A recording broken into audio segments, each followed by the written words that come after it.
Assalamualaikum warahmatullahi wabarakatuh.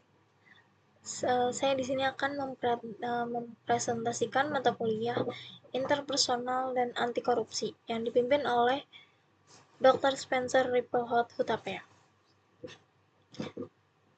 Materi yang terakhir yaitu saya membawakan materi teknik-teknik penyelesaian konflik. Nama saya Dian Widamayanti dengan NIM 22560017, Prodi Sistem Informasi. Pendahuluan yaitu konflik adalah bagian alami dari interaksi manusia dan dapat terjadi dalam berbagai konteks, baik pribadi, sosial, maupun profesional. Yang kedua, penyelesaian konflik yang efektif penting untuk menciptakan hubungan yang harmonis dan lingkungan yang produktif.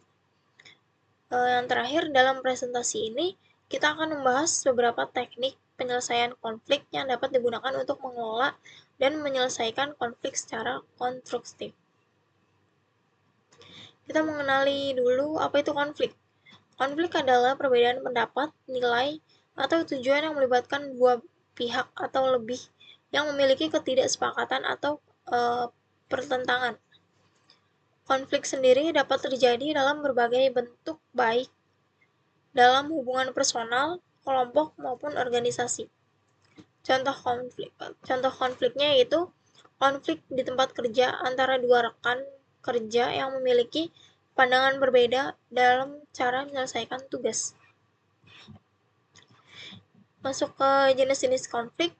Yang pertama, konflik interpersonal. Konflik yang terjadi antara individu-individu yang memiliki perbedaan pendapat atau tujuan. Contohnya yaitu perselisihan antara dua rekan kerja. Yang kedua, konflik kelompok.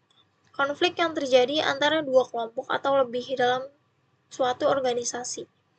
Contohnya ketegangan antara departemen pemasaran dan departemen produksi. Jenis konflik yang ketiga yaitu konflik organisasi. Konflik yang terjadi dalam tingkat organisasi biasanya karena perbedaan tujuan dan peran yang tidak jelas. Contohnya konflik antara manajemen dan karyawan mengenai kebijakan perusahaan. Penyebab konflik ada beberapa, yaitu yang pertama, perbedaan nilai dan kepercayaan, perbedaan budaya, agama, atau latar belakang sosial yang dapat menyebabkan ketegangan. Yang kedua, kepentingan yang bertentangan. Ketika dua pihak memiliki tujuan dan kepentingan yang saling bertentangan. Yang ketiga, ada komunikasi yang buruk. Kesalahpahaman atau ketidakjelasan dalam komunikasi seringkali menjadi penyebab konflik. Yang terakhir, perbedaan gaya kerja. Perbedaan cara bekerja dan pendekatan yang digunakan oleh individu atau kelompok.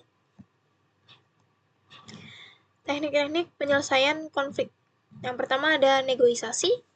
Definisinya proses di mana dua pihak atau lebih berusaha untuk mencapai kesepakatan melalui diskusi langsung dengan tujuan mencari solusi yang saling menguntungkan.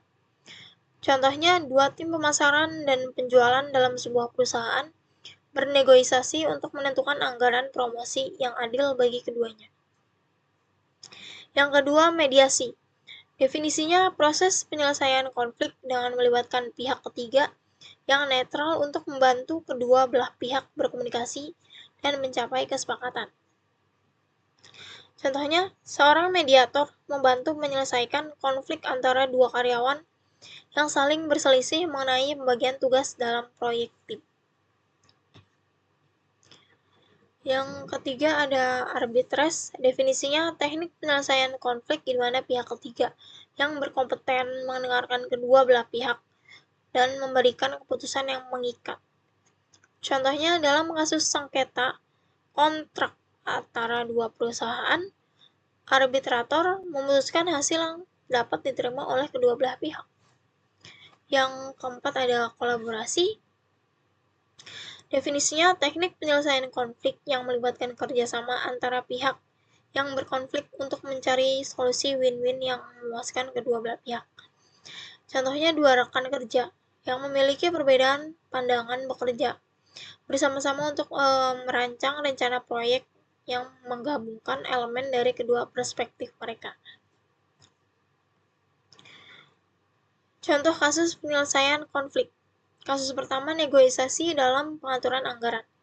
Situasinya, tim manajemen dan tim keuangan perusahaan memiliki perbedaan dalam alokasi anggaran untuk proyek baru. Penyelesaiannya, melalui negosiasi, kedua belah pihak mencapai kesepakatan tentang penglokasian anggaran yang lebih realistis, dengan beberapa penyesuaian berdasarkan prioritas proyek. Kasus kedua yaitu mediasi dalam konflik karyawan. Situasinya, dua karyawan memiliki perselisihan terkait pembagian tugas yang tidak jelas dalam proyek kelompok.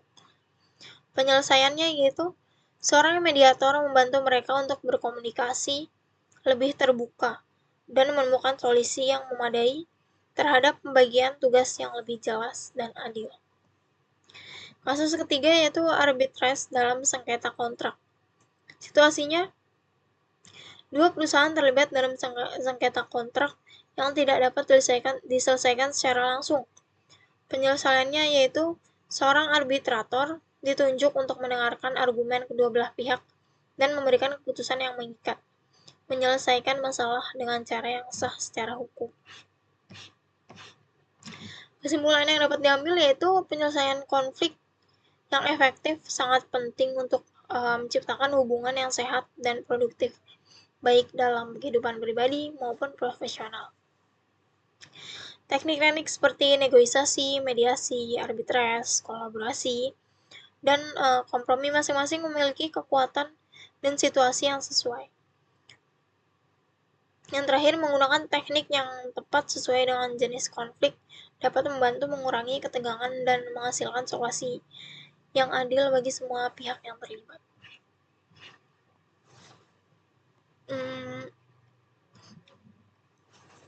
Ini sumber-sumber yang saya dapat untuk mengisi materi PPT ini.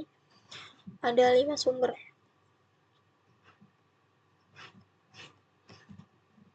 Oke, sekian PPT dari saya. Semoga dapat dipahami untuk materinya.